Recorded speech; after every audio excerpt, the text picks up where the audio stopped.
கைலாசபுரம்னு ஒரு அழகான சின்ன கிராமத்தில் ஒரு அம்மாவும் 2 பெண் குழந்தைகளும் வாழ்ந்து வந்தாங்களாம்.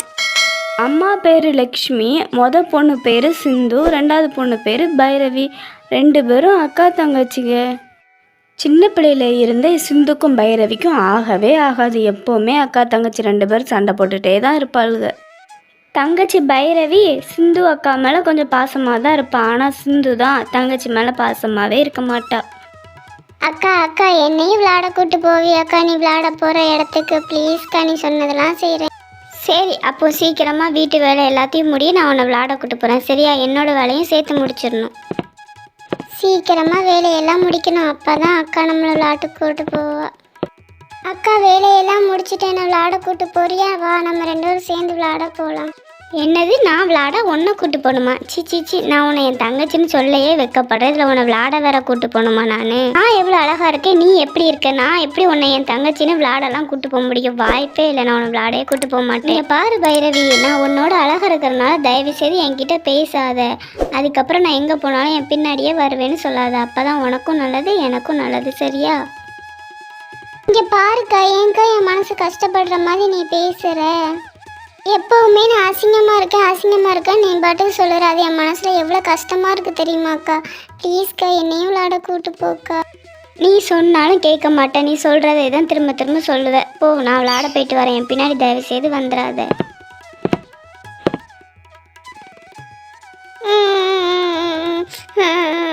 எப்போவுமே அக்கா என்ன அசிங்கமாக இருக்கான்னு என்னை விளையாடையே கூட்டு போக மாட்டேக்கா. என் மனசெல்லாம் ரொம்ப கஷ்டமாக இருக்குது. என்ன இது சத்தம்? சின்னவா சத்தம் மாதிரி இருக்குது. அவள் உட்காந்து அழுதுட்டு இருக்கிற மாதிரி இருக்குது. எதுக்கு இப்போ திடீர்னு உட்காந்து அழுதுட்டு இருக்கான்னு தெரியலையே. சரி, என்னென்னு போய் பார்ப்போம்.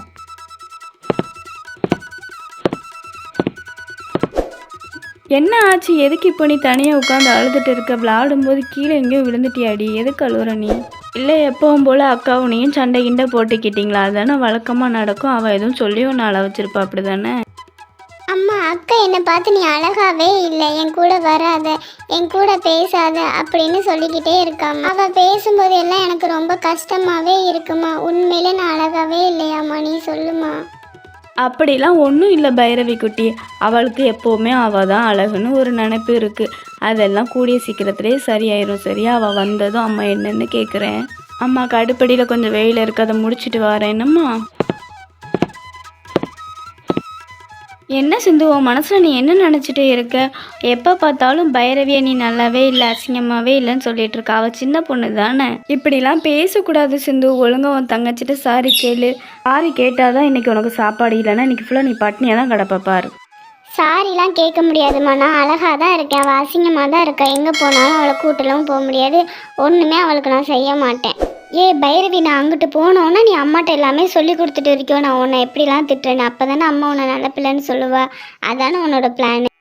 சிந்து, எதுக்கு இப்போ நீ அவகிட்ட சண்டை போடுற? அவளாம் ஒன்றும் சொல்லலை. அவள் அழுதுட்டு மனசு உடஞ்சி போயிருந்தா. நான் தான் என்னன்னு கேட்ட பிறகு சொன்னான். சரிம்மா விடுங்க, எதுக்குமா இப்போ சண்டை போட்டுட்டு இருக்கீங்க? அக்கா தான் அழகு, நான் அழகே இல்லை, விடுங்க. எல்லாரும் போய் படுங்கம்மா. அந்த சின்ன பிள்ளைக்கு இருக்கிற மனசு கூட உனக்கு இல்லை, எரும மாடு. இன்னைக்கு உனக்கு சாப்பாடும் கிடையாது, ஒன்றும் கிடையாது. போய் படுக்க போ. எல்லாரும் தூங்க ரெடி ஆயிடுச்சு. இப்போ எப்படியாவது சண்டை போட்டு அம்மாவை நம்மக்கிட்ட படுக்க வச்சிடணும்.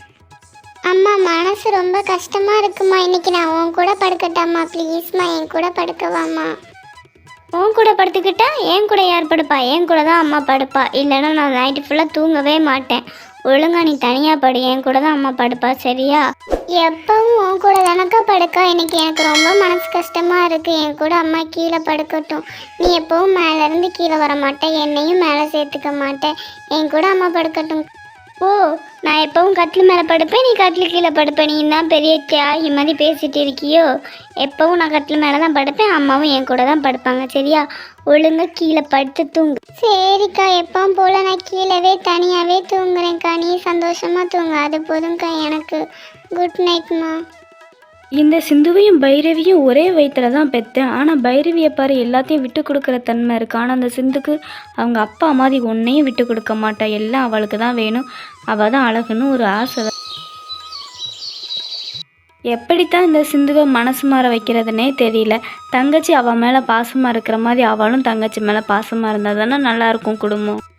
இப்படி ஆத்தாங்கரையிலே உட்காந்து யோசித்தா ஒரு வழியும் கிடைக்காது. நான் வேணால் கோயிலில் போய் சாமி கும்பிட்டுட்டு அந்த பூசாரிகிட்ட கேட்டு பார்க்குறேன். வாமா லக்ஷ்மி, உன்னை எப்பவுமே கோயிலில் பார்க்குறது ரொம்ப அபூர்வமான காட்சி. இன்னைக்கு என்ன நீ கோயிலில் வந்து சாமி கிட்ட புலம்பி உள்ள சாமி கும்பிட்டுட்டு இருந்த, என்னன்னு என்கிட்ட சொல்லு. நானும் உங்கள்கிட்ட கொஞ்சம் பேசணும்னு தான் சாமியாரே நினச்சிட்டு இருக்கேன், வேறு ஒன்றும் இல்லை. மூத்தவ சிந்து எப்போவும் இலையில பார்த்து நான் தான் அழகாக இருக்கேன், அதனால் நீ என்கிட்ட பேசாத அப்படி இப்படின்னு சொல்லி இளையவ மனசை ரொம்ப காயப்படுத்துகிறா. அதனால் மட்டும்தான் இப்போ வீட்டுக்குள்ளே ஒரே சண்டையாக இருக்குது. அதுக்கு ஒரு முடிவு கட்டணும்னு தான் நான் உங்களை தேடி வந்திருக்கேன் சாமியாரே. நீங்கள் அதுக்கு ஏதாவது ஒரு முடிவு சொல்லுவீங்கன்னு நான் எதிர்பார்க்குறேன். இதுக்கு ஒரு தீர்வு இருக்குமா? இந்த கோயில் பின்னாடி ஒரு குகை இருக்கு. அந்த குகைக்கு நீ என் கூட தைரியமாக வந்தேன்னா இதுக்கு நான் ஒரு தீர்வு சொல்கிறேன். இந்த குகைக்குள்ள ஒரு மாய கண்ணாடி இருக்கு. இதுதான் நான் சொன்ன கண்ணாடி. இந்த கண்ணாடியிலேருந்து ஒரு சக்தியை வர வச்சு நான் உனக்கு தாரேன். அந்த பாதி கண்ணாடியை உன் வீட்டில் கொண்டு போய் இதே மாதிரி முழு கண்ணாடியாக மாறிடும். அதுக்கப்புறம் அந்த கண்ணாடியை உன் பொண்ணுங்க 2 பேரும் ஆசையாக வந்து பார்த்து மனம் திருந்திக்கிடுவாளுங்க. அண்டா காகாசம் அபுகா குசும் வெளியே வாயே சின்ன கண்ணாடி. இந்த கண்ணாடி என் கைக்கு பட்டு உன் கைக்கு வரும்போது உடனே அதை கேட்ச் பிடிச்சிரு. அப்பந்தான் அந்த சக்தி இருக்கும். சரி, இதை நீ வீட்டில் கொண்டு போய் பத்திரமா உன் வீட்டில் வை. ஒரு 2 பொண்ணுங்களும் பார்த்து மனசு திருந்திடுவாங்க. ரொம்பவே நன்றி சாமியாரே. நான் எனக்கு இப்படி ஒரு முடிவு கிடைக்கணும்னு நினச்சி கூட பார்க்கல. என் பொண்ணுங்க மனசு திருந்த ஒரு நல்ல வழி காட்டியிருக்கீங்க. இந்த கண்ணாடியை மட்டும் அவளுக பார்த்து அந்த மூத்த பொண்ணு சிந்து மனசு மாறிட்டான்னா அந்த உலகத்திலே சந்தோஷமாக இருக்கிறது நானாக தான் இருக்கும் சாமியாரே.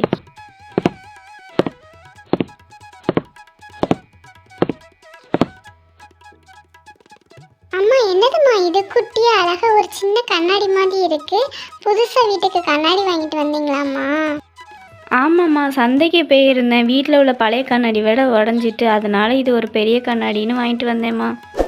இந்த கண்ணாடி ரொம்ப அழகா இருக்குமா. குட்டியாக நான் கையிலையும் வச்சுக்கலாம், வெளியே போனாலும் கொண்டு போகலாம். எப்போவுமே என் அழகை நான் மெயின்டைன் பண்ணிகிட்டே இருக்கேன். அந்த கண்ணாடி யூஸ் ஆகுமா? சரி, கண்ணாடி அந்த ரூமில் வைக்கிறேன். அப்பப்போ யாருக்கு வேணுமோ வந்து பார்த்துக்கோங்க. எடுத்து போட்டு உடச்சிடாதீங்க, சரிங்களா?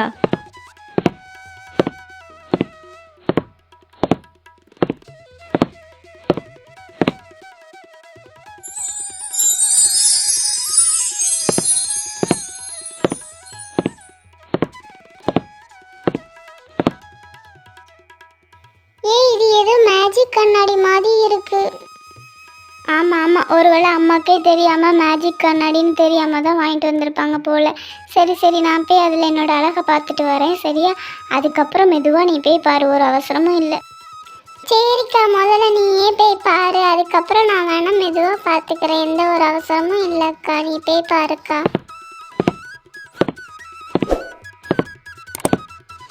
இது என்ன, என்னோட முகம் ரொம்ப கருப்பாகவும் அசிங்கமாகவும் தருது. நான் இப்படிலாம் இருக்கவே மாட்டேன். இந்த கண்ணாடி போய் சொல்லுது. வர்ற கோபத்துக்கு இந்த கண்ணாடியை தூக்கி போட்டு உடைக்கட்டான்னு இருக்கு. ஆனால் இந்த கண்ணாடியை நான் தூக்கி போட்டு உடைச்சா அம்மா என்ன தூக்கி போட்டு உடைச்சிருவாங்களே.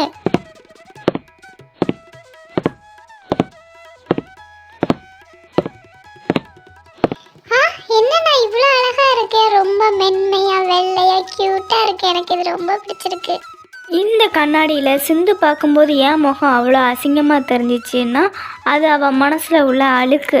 அதே மாதிரி பைரவி பார்க்கும்போது ஏன் ரொம்ப அழகாக தெரிஞ்சிச்சுன்னா அது அவள் மனசில் உள்ள அழகு. இப்போ உங்களுக்கான ஒரு விடுகதை. அடர்ந்த காட்டில் ஒத்தையடி பாதை. அது என்ன ஆன்சர் தெரிஞ்ச கமெண்ட் பாக்ஸில் கமெண்ட் பண்ணுங்க. பெஸ்ட் ஸ்டோரிஸ் கேட்கணும்னா எங்கள் பெஸ்ட் ஸ்டோரி டைம் சேனலை லைக் பண்ணிக்கோங்க, கிளிக் பண்ணிக்கோங்க, ஷேர் பண்ணிக்கோங்க, சப்ஸ்கிரைப் பண்ணிக்கோங்க. பாய்.